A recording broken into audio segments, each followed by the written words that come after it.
We have always been the leader in manufacturing. We're the leader in technology, we're the leader in productivity, we're the leader in innovation. We set the standard across the world.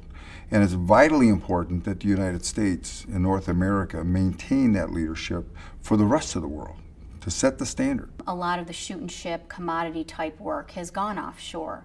And so the higher level, more innovative, creative work is here. And that's what makes it so exciting, because you can innovate and create and see it come to fruition.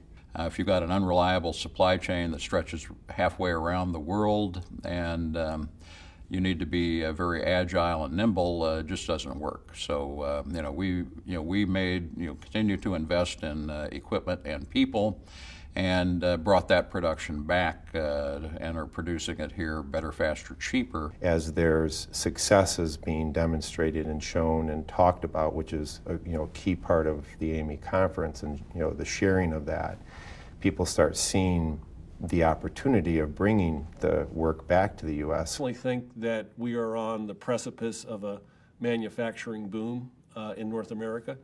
I think North America is going to become a manufacturing center for excellence. The Reshoring Initiative's objective is to bring manufacturing jobs back to the U.S., and we do that by helping companies understand what it really costs them when they offshore, and so they see that it's actually in their interest to bring it back. So we don't ask them to do it because it's the right thing for the country, but because it's the right thing for the company.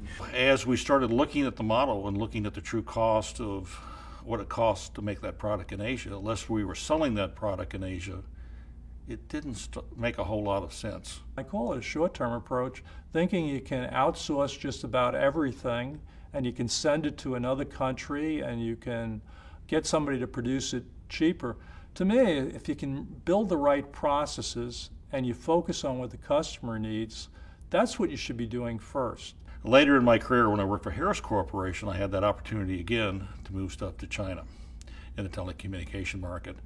And when we did that, we realized that the models that we were using didn't really cover the total cost of doing it. I think you have to look at the total impact of the supply chain and the risks and what the customer is really looking for versus just making it a cost savings exercise. And so we help them calculate the total cost of ownership, so including the carrying cost of inventory, the travel cost, the intellectual property risk, etc. And when they understand that, they see that they're often missing 30, 40, 50% of the cost. We were able to better support the consumer, reduce the inventory, improve the quality, and bring the product back here in North America.